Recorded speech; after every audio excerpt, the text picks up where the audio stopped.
श्रीगुरुशरणं श्रीगुरुचरणकमलेभ्यो नमः। अखण्डमण्डलाकारं व्याप्तं येन चराचरं तत्पदं दर्शितं येन तस्मै श्रीगुरुवे नमः। श्रीगुरुशरणं श्रीगुरुचरणकमलेभ्यो नमः। सभी भक्तगणों को सादर नमन, सादर प्रणाम। सज्जनों, आज मैं एक सुंदर प्रसंग आपके सामने लेकर के आया हूं, जिसमें देखिए भगवान श्री कृष्ण ने स्वयं कहा है गीता जी में कि ज्ञान किसको प्रदान किया जाता है। भगवान किसे ज्ञान प्रदान करते हैं और भगवान तक पहुंचने का रास्ता क्या है, कौन परमात्मा के सानिध्य में जा पाते हैं, आज का मेरा मुख्य प्रसंग यही है। तो सज्जनों, भगवान श्री कृष्ण ने अर्जुन को गीता जी में कहा है कि तेषां सतत युक्तानां भजतां प्रीतिपूर्वकं ददामि बुद्धि योगं तमेन मापुपयान्ति ते। तेषां सतत युक्तानां भजतां प्रीतिपूर्वकं ददामि बुद्धिर्योगं तेन मामुपयान्ति ते। सज्जनों, देखिए इसका मूल अर्थ और भावार्थ ये थोड़ा सा मैं आपको पहले मूल अर्थ बताऊंगा कि इस श्लोक का मूल अर्थ क्या है, भगवान श्री कृष्ण ने अर्जुन से क्या कहा है। देखिए, कहा है कि तेसाम, तेसाम माने उन लोगों के लिए बात कही गई है, कहे अर्जुन, कि जो लोग सतत युक्तानाम भजताम प्रीतिपूर्वकम, कि जो लोग प्रेम के पूर्वक, जो लोग प्रेम के प्रीत पूर्वकम लिखी है, प्रेम के सहित, भजताम माने मेरा भजन करते हैं, मेरी सेवा में निरंतर लिख रहे हैं। सतत युक्ता नाम, सतत माने लगातार, जो भक्त मेरे भजन में, मेरी सेवा में, मेरे गुणानुवाद में, नाम संकीर्तन में, नाम जप में जो लोग लगातार लगे रहते हैं, केवल ददामि बुद्धि योगम, ददामी अर्थ देता हूँ, बुद्धि योग अर्थात मैं उसे ज्ञान प्रदान करता हूँ। देखिए सज्जनों, कितनी सुंदर बात कही, मैं उन्हें ज्ञान प्रदान करता हूँ। तो इससे क्या होगा ज्ञान से, तम येन मापयान्ति ते, इसके द्वारा, येन माने जिसके द्वारा, वे मेरे तक आ पाएंगे, लिख रहे हैं उपाय, उपयांति माने प्राप्त हो जाते हैं, और माम अर्थात मुझको, फिर वे लोग मुझको प्राप्त हो जाती हैं। तो सज्जनों, ये तो इसका कि जो लोग प्रेम पूर्वक लगातार परमात्मा, ऐसा नहीं कि आज एक दिन हमने भजन कर लिया जम के 4 घंटे 6 घंटे, अब तो 8 दिन की फुर्सत हो गई, अब देखेंगे। अरे भैया, जब आप प्रतिदिन भोजन करते हो, प्रतिदिन आप प्यास लगती है, पानी पीते हो, भूख लगती है, तो परमात्मा का भजन भी प्रतिदिन 24 घड़ी, कहते 24 घंटे हर घड़ी में, और परमात्मा का चिंतन करना। सांस, कहती है सांस सांस पे हरि भजो वृथा सांस जन खो। देखिए, आपको आपकी जो सांस है निकलती है, हर सांस पे प्रभु का नाम होना चाहिए। इनको हमें फालतू के बातों में, फालतू की बकवास में हमें इन्हें व्यर्थ नहीं करना चाहिए। आजकल लोगों के पास काम उल्टी सीधी लोगों की चर्चाएं, चुगली करती रहती है, क्योंकि पता नहीं कि सांस का फिर दोबारा ये मनुष्य का ये जीवन हमें फिर मिलेगा या न मिलेगा। क्योंकि ये शरीर कहती है, रामचरितमानस में बाबा कह गए हैं कि बड़े भाग्यमान सतनु पावा, सुर दुर्लभ सद ग्रंथ निगावा। ये शरीर सज्जनों देवताओं के लिए भी बड़ा कठिन है, ऐसा सदग्रंथों में ये वर्णन किया गया है। देवता भी तरसते हैं इस मानव शरीर को, और फिर हम इस मानव शरीर को पा करके और प्रभु का चिंतन न करें, हमसे बड़ा कहती है निम्न श्रेणी का, जिसे हम क्या कहें, नीच कहें, और कौन हो सकता है। सज्जनों, इसके लिए मैं उन पहली बात 4 वर्ण हैं, उनमें ब्राह्मण वर्ण श्रेष्ठ है। तो मैं उन ब्राह्मण बंधुओं से निवेदन करना चाहता हूँ, आग्रह करना चाहता हूँ कि आप अपने बच्चों में अच्छे, वैसे तो सभी से है, मनुष्य जाति से, सभी मानव जाति से मेरा अनुरोध है कि अपने बच्चों में संस्कार डालें और जो ब्राह्मण के बालक हैं उनको जो है भारतीय संस्कृति से परिचित कराएं, उनको तिलक धारण करना, यज्ञोपवीत धारण कराना, शिखा रखवाना। तो ये सब चीज़ ब्राह्मण के जो गायत्री मंत्र का जाप है, तो ये रामायण रामचरितमानस का पाठ करवाना, श्रीमद् भागवत कथा, कहने का अर्थ है कि जो हमारा ब्राह्मण के जो 6 कर्म है, वेद पढ़ना, वेद पढ़ाना, यज्ञ करना, यज्ञ कराना, दान लेना और दान देना, तो हमें उनकी ओर अग्रसर कराना चाहिए और इसमें कोई बुराई की बात नहीं है। तो सज्जनों, भगवान कहते हैं, देखिए सबसे महत्वपूर्ण क्या है कि बुद्धि योग, बुद्धि योगम शब्द सबसे महत्वपूर्ण इसमें बताया गया है। कह रहे हैं ददाम बुद्धि योगम तम ये न, मैं उनको बुद्धि योग देता हूँ, अर्थात ज्ञान की प्राप्ति कराता हूँ, जो कि सबसे मेन वस्तु मनुष्य के लिए आवश्यक है ज्ञान। क्योंकि बिना ज्ञान के महाराज जब हवा चलती है तो हमें त्वचा के द्वारा स्पर्श होता है, त्वचा से टच होती है, तब हमें उसका ज्ञान होता है। जो ज्ञान इंद्रियां, कर्म इंद्रियां, तो ज्ञान जरूरी है। हमें इससे स्मरण रहेगा कि देखिए हमें ये विचार करना चाहिए कि पिछले बार में भगवान ने जो है दूसरे अध्याय में, द्वितीय अध्याय में भगवान ने अर्जुन को उपदेश देते हुए कहा था, ये बात आपको समझना चाहिए कि मैं तुम्हारे लिए अनेक विषयों के बारे में बता चुका हूँ कि संसार में विषय बहुत हैं, इन बातों को मैं बता चुका हूँ और अब मैं केवल तुम्हें आज के इस प्रसंग में बुद्धि योग के बारे में बताना चाह रहा हूँ। मैं भगवान श्री कृष्ण कहते हैं कि हे अर्जुन, आज मैं तुम्हें केवल बुद्धि योग के बारे में मैं आज बताना चाहता हूँ कि बुद्धि योग क्या है, मनुष्य को ज्ञान की प्राप्ति कैसे होगी। इस प्रकार से अब मैं तुमको समझाने जा रहा हूँ और जितने भी जो सज्जन लोग और हमारी इस वीडियो को देख रहे हैं, तो ज़रा वीडियो को सुनने के बाद इस पर कमेंट करें कैसा है, आपको ये वीडियो कैसा लगा। और ध्यान दीजिए, ये हमारा चैनल गिरिराज मुदगल के नाम से परम धर्म चैनल है। इसमें सभी वेद पुराणों का सार, प्रतिदिन हमारे जीवन दिनचर्या की सुंदर बातें हैं, ये सब इसमें बताई जाती हैं। आप सबसे अनुरोध है कि अगर आप जुड़े नहीं हैं तो चैनल से जुड़ें और चैनल को सब्सक्राइब करें, लाइक करें और अधिक से अधिक लोगों तक शेयर करें। देखिए भगवान श्री कृष्ण ने बताया कि मनुष्य बुद्धि योग कहती है कृष्ण भावना मृत में रहकर। एक बुद्धि योग की परिभाषा बताई कि जो लोग कृष्ण भावना मृत, या कहने का मतलब है कि जो लोग परमात्मा की ही विचार अपने मन में रखें, कोई भी कार्य करें, कहने का मतलब है तो परमात्मा को चिंतन करके, याद करके हम किसी कार्य को शुरू करें, ये ही सबसे, इसी को बुद्धि योग कहते हैं। क्योंकि बुद्धि का अर्थ होता है, बुद्धि का अर्थ तो बुद्धि है ही, आप जानते हैं, लेकिन योग का अर्थ होता है यौगिक गतिविधियां। जो योग के देखिए ऋषि मुनि योग करते थे, कहते हैं कि किसी भी लक्ष्य को प्राप्त करना है तो हमें मन को एकाग्र करना है। तो मन को एकाग्र करने के लिए जो ऋषि मुनि थे, पहले एकांत में बैठ करके आसन लगाते थे और उससे जो है और मन को कंट्रोल में लेकर के परमात्मा का चिंतन करते थे। तो सज्जनों, यौगिक उन्नति होती है उससे।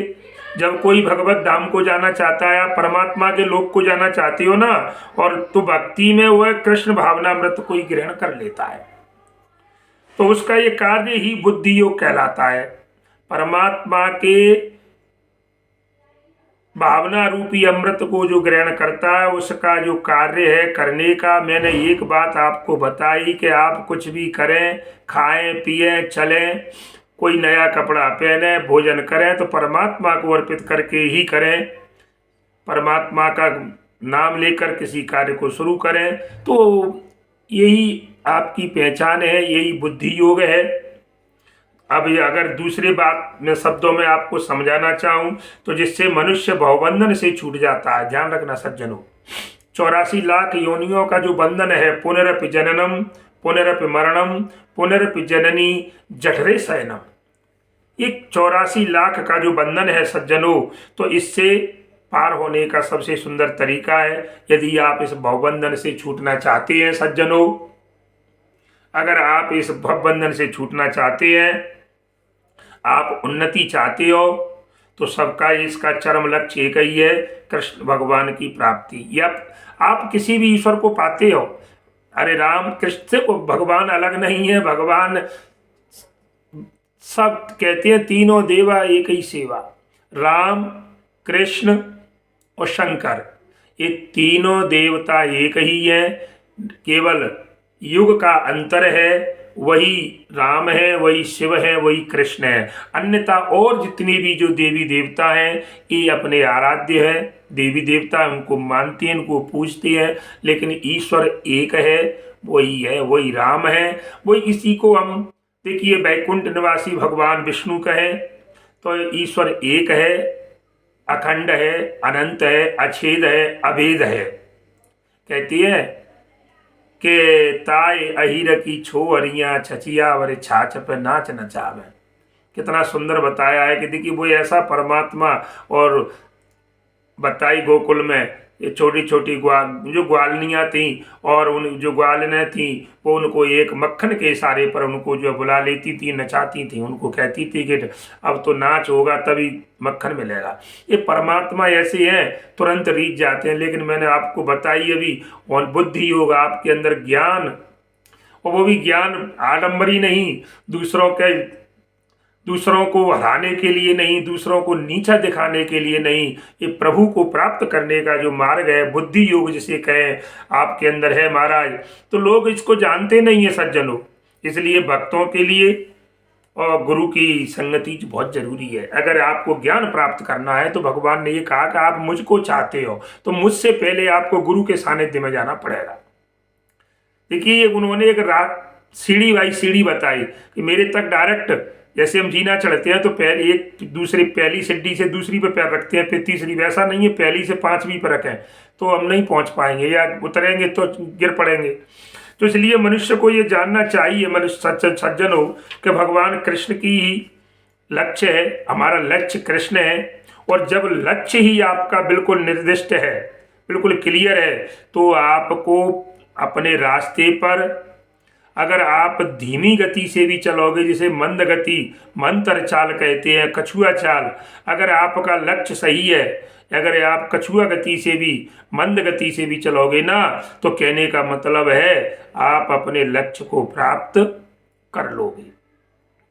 जब मनुष्य, अब उसमें पूछा कि महाराज मनुष्य लक्ष्य तो जानता है लेकिन किंतु कर्म फल में लिप्त रह हो जाता है। लक्ष्य का उसे मालूम है कि ऐसा होगा, मैं ये करूंगा, लेकिन बीच में कर्म फलों से उसमें लपेट लेते हैं तो वो कर्मयोगी हो जाता है। आप कर्म फलों में लिप्त रहोगे तो आप कर्मयोगी कहलाओगे। और जब जीव इस बात को जानता है कि हमारा लक्ष्य केवल एक ही है, योगी जानता है कि हमें केवल कृष्ण, केवल ईश्वर ही हमारा एक लक्ष्य है, तो जब कोई कृष्ण को समझने के लिए मानसिक चिंतन का सहारा लेता है ना, तो वह ज्ञान योग में बदल जाता है। जो कर्म योग है वही ज्ञान योग में बदल जाएगा। कब? जब हमारा मानसिक चिंतन हम उसका सहारा लेंगे, मन से हम चिंतन करेंगे परमात्मा का, तो हमारा ज्ञान योग में भी बदल जाएगा। लेकिन सज्जनों, जब वह लक्ष्य को जानबूझ कर कृष्ण भावनामृत तथा भक्ति में कृष्ण की खोज करता है, तो वह भक्ति योगी या फिर बुद्धि योगी कहलाता है। वो सब कुछ भूल जानते हुए भी, उस लक्ष्य को जानता है, फिर भी भक्ति में, कृष्ण भावनामृत भक्ति में और परमात्मा की खोज करता है, ईश्वर की खोज करता है, तो सज्जनों वो जाकर के बुद्धि योग आ जाता है। वो इसी को ही पूर्ण योग कहा गया है। पूर्ण योग यही है। देखो 3 बातें हैं सज्जनों। पहले आता है तो कर्म योग, उसके कर्मों में लिप्त रहता है कर्मयोगी। उसके बाद चिंतन मानसिक चिंतन का सहारा लेकर के उसे कहा गया ज्ञान योग। और उसके बाद लक्ष्य को समझ ले कि मेरा लक्ष्य केवल एक ही है, वह परमात्मा की प्राप्ति। सज्जनों, फिर वो पूर्ण योग, जिसे बुद्धि योग कहते हैं, वो पूर्ण योगी माना जाता है। यही पूर्ण योग ही और जीवन की जो है सिद्ध अवस्था कहलाती है। जैसे कहते हैं हमारा काम सिद्ध हो गया, मानी सफल। तो हमारे जीवन का लक्ष्य क्या है? 84 के चक्कर से छूटना। तभी तो आप सिद्ध कहलाओगे, तभी तो आप मुक्त हो जाओगे। कहे पुनरपि जन्म पुनरपि मरणम, बार बार आना जाना सब खत्म। तो इसी को सज्जनों और सिद्ध अवस्था कही गई है। जब व्यक्ति प्रामाणिक गुरु के होते हुए आध्यात्मिक संग से जो है संबंध रह कर भी प्रगति नहीं कर पाता, ध्यान रखिए, क्योंकि तो वो बुद्धिमान नहीं है। और कृष्ण के अंतर से उपदेश देते हैं भगवान कृष्ण, उसके अंदर से उपदेश देते हैं उससे, कि जिससे वह सरलता से उन तक पहुंच सके। इसके लिए जिस योग्यता की अपेक्षा है वह यह है कि आपको कृष्ण भावनामृत में निरंतर रहकर प्रेम तथा भक्ति के साथ सभी प्रकार की सेवा करनी चाहिए। केवल आपका लक्ष्य एक ही रहना।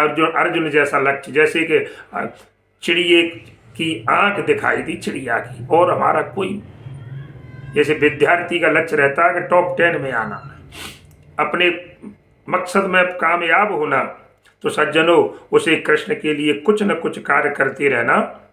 कहने का मतलब है जीव को सोते उठते जागते परमात्मा के लिए चिंतन करना चाहिए, उनके लिए कुछ न कुछ कार्य करते रहना। किंतु लेकिन करने में एक बात का ध्यान रखें कि काम हो तो प्रेम पूर्वक, क्योंकि भगवान प्रेम के प्यासे हैं। देखिए जब दुर्योधन और विदुर जी ने जब निमंत्रण दिया था तो कहते हैं कि दुर्योधन के मेवा त्यागे शाक विदुर घर खायो, ऐसो वेद पुराण निगायो। सबसे ऊंची प्रेम सगाई और दुर्योधन के मेवा त्यागे शाक विदुर घर खाई, यारो सबसे ऊंची प्रेम। तो भगवान काय के प्यासे हैं? प्रेम के। भगवान भोलेनाथ ने भी कहा था, जब पृथ्वी पर देखिए अत्याचार बढ़ने लगा, पृथ्वी गौ रूप धारण करके ब्रह्मा जी के पास पहुंची कि मैं बड़ी परेशान हूँ। तो सब लोग, सब देव, लेकिन कहा कि भाई हमारे पास इसका कोई इलाज नहीं है। तो शंकर भगवान ही उसी सभा में थे। सब लोग कहने लगे भाई इसका तो उपाय एक ही है कि विष्णु जी इसका फैसला कर सकते हैं। सज्जन जरा सुनना। सब लोग कहने लगे तो कि कहाँ रहते हैं, कि कोई क्षीर सागर में, कोई वैकुंठ में। तो कि जब वहाँ तक पहुँचेंगे समय लगेगा, तब तक और भारी परेशानी है। तो भोले बाबा उसी समाज में थे देवताओं के में। तो उनने कहा भैया अगर मेरी बात सुने तो मैं बता सकता हूँ कि विष्णु भगवान कहाँ रहते हैं और कब मिलते हैं। ब्रह्मा जी बोले इससे अच्छा क्या है? बोले शंकर बोलिए। तो कि देखो मैं बता, अब हम यहाँ बैठे हैं इसी जगह, भगवान यहीं आ जाएंगे, लेकिन होनी चाहिए हमारे अंदर क्या? एकता, प्रेम। क्योंकि भगवान भोलेनाथ कहते हैं कि प्रभु व्यापक सर्वत्र समाना, ओ प्रेमति प्रकट होत में जाना। भगवान कहाँ नहीं है? काय को क्षीर सागर में ढूंढ रहे हो? भगवान व्यापक है, सर्वत्र है, सब जगह है। बस फर्क काय का है? अहम में नहीं है। केवल प्रेम से प्रकट, जहाँ पर भगवान देखते हैं कि इसका सच्चा प्रेम है, निष्कपट है, निष्भाव है, इसका कोई हमसे लोभ नहीं है, लालच नहीं है, तो भगवान आ जाते हैं। इसलिए सज्जनों, यदि भक्त इतना बुद्धिमान नहीं है कि वो आत्म साक्षात्कार के पथ पर और जो है आगे अग्रसर हो सके, किंतु यदि वो एक निष्ठ भाव होकर के, मैंने बताया आपको, एकाग्र होकर के अगर भक्ति कार्य में लगा रहता है ना, तो भगवान उसे अवसर निश्चित देते हैं, ये बिल्कुल पक्का है। और जब भगवान जब उसे मौका देंगे तो वो उन्नति करके, उन्नति का मतलब होता है आगे बढ़ेगा, माने उस भक्ति के पथ पर चलेगा, और भक्ति के पथ पर चल करके और वो एक दिन जा करके और परमात्मा के जो है उनको प्राप्त करेगा और परमात्मा के पास पहुंच जाएगा, अर्थात साकेत में परमात्मा के चरणों में, श्री चरणों में वो निवास करेगा। फिर उसे दोबारा लौट कर इस मृत्यु लोक में नहीं आना पड़ेगा जन्म लेने के लिए। तो जन्मेगा नहीं तो मरेगा नहीं, तो फिर क्या है, वो देवता बन जाएगा। उसका मोक्ष जिसे निर्वाण कहते हैं सज्जनों, तो उसका मोक्ष हो जाएगा। इस प्रकार से भगवान श्री कृष्ण ने और अर्जुन को ये बताया कि देख भैया, कि कोई भी किसी को भी अगर मुझे प्राप्त करना है तो इसका केवल एक ही उपाय है कि मुझे प्राप्त करना है तो मुझे पाने के लिए सबसे पहले आपको निरंतर मेरी सेवा में लगा रहना है और ज्ञान प्राप्त करना है। सज्जनों, इसी के साथ अगले प्रसंग के लिए जय श्री राम, जय हनुमान।